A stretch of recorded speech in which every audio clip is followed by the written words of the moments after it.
বৃষ্টি তো ভালো লাগে। কালবৈশাখী ঝড়ে মানুষের জীবনের যে কি অবস্থা, মানুষের এত কষ্টের ফসলের যে কি ক্ষতি হচ্ছে, আল্লাহ পাক যা করেন সব ভালোর জন্যই করেন। এটাই আমাদের একমাত্র ভরসা। মহান সৃষ্টিকর্তা চাইলে নিমিষেই সব সমাধান করে দিতে পারেন। তিনি যা করেন বান্দার মঙ্গলের জন্যই করেন। আর আজকে যে রেসিপিটা দেখাবো আপনাদেরকে এটা খুবই সিম্পল। আমি ভাবি নাই এতভাবে রান্না করলেও যে এত ভালো লাগে, এত মজা হইতে পারে। আবার কিছু মানুষ আইসা বলবো যে আমার ভিডিওতে কমেন্ট করবো না, এমনিতে আমারে বলবো হয়তোবা কি রান্না করছে, রান্নাতে কোনো কিছু পারে না, যা খুশি তাই করে। আসলে ওনাদেরকে বলতে চাই আপনি আপনার মতো করেন, ওটা আপনার কাছে ভালো। আমি যেটা করি ওটা আমার কাছে ভালো, আমার ফ্যামিলির মানুষদের কাছে ভালো, তারা অনেক পছন্দ করে। আর এই ধরনের মানুষগুলা একবারও চিন্তা করে না উনার জায়গাতে উনি সেরা আর আরেকজনের জায়গাতে তেমনই আরেকজন সেরা।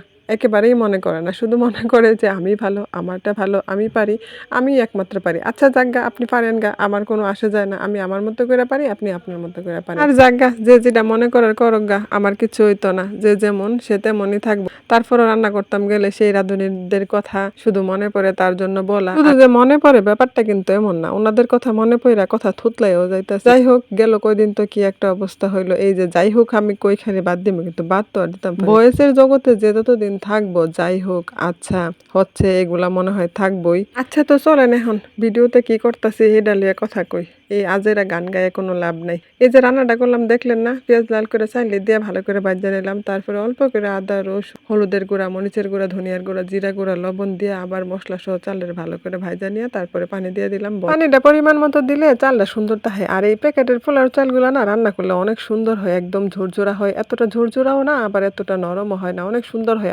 এই ভুনা খিচুড়িটা অনেক সুন্দর হয়েছিল। তারপরে ফ্রিজে আসিল আগে থেকে অল্প একটু ডাল মানে মশলাপাতি দিয়ে একবার রেডি করা, ভাবলাম যে বড়াগুলো বানাই নেই। আবার এখন আইসা বলবো যে ভুনা খিচুড়ি দিয়ে কি ডালের বড়া দিয়ে খা।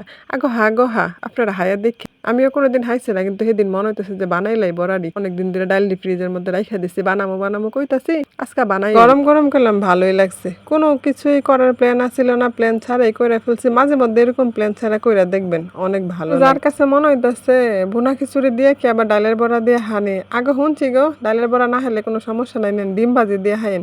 ডিম ভাজিতে তো ভুনা খিচুড়ি খাওয়াই, এটা তো একবারে ভাইরাল একটা রেসিপি। আর ডিম ভাজি তো আরো বেশি ভাইরাল। রান্না করতেছিলাম ঠিকই, কিন্তু নিউজ দেখা যাও একটু একটু কারেন্ট, ওই যে মোবাইল চার্জ দিতে পারি আইপিএস থেকে, ওইটা দিয়ে একটু একটু নিউজ দেখা অনেক খারাপ লাগতেছিল। এবার কিন্তু ঠাডা বানজিলে অনেক মানুষ মারাও গেছে। শুধু যে এবছর হয়েছে ব্যাপারটা কিন্তু এমন না, প্রতি বছরই হয়। আমার কাছে মনে হইতেছে এবার মনে প্রথম দিক দিয়ে একটু বেশি হয়ে গেছে। বান তুফান, তারপরে এই যে বিজলি চমকানো, যেটা আমরা ঠাডা পড়া বলি আঞ্চলিক ভাষায়। যাই কদিন ভালো লাগতেছিল না, তার জন্য কোনো রকমে কইরা নিছিলাম। তবে খাবার সময় অনেক ভালো লাগতেছিল। সবার জন্য বাইরে নিতেছিলাম, আর আমার ছেলের জন্য তো মাদ্রাসাতে খাবার নিয়ে যাবো, ওর জন্য বাইরে নিতেছিলাম।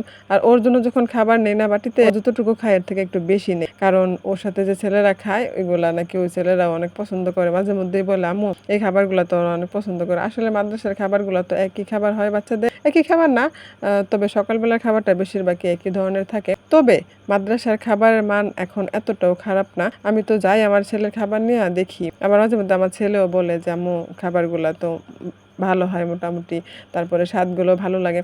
আর দেখলেন তো সাথে কি আছে, শুধু ডালের বড়া কিন্তু না, ডিমও ভাজি করছি, আবার শুটকির লাল ভর্তা, যেটা লাল মরিচ দিয়ে বানানো, আমরা এটা লাল ভর্তা বলি। যেহেতু শুকনা লাল মরিচ দিয়ে বানানো হয়, দেখতে একটু লাল লাগে, এজন্য আমরা লাল ভর্তাই বলি। আপনারা কে কি বলেন তো জানি না, আমি আমাদের ভাষাটাই বললাম। সাথে লাল ভর্তাও ছিল, শুটকির ভর্তা, যেটা খাইতে অনেক ভালো লাগছিল। আপনাদের কাছে কেমন লাগছে জানাইবেন।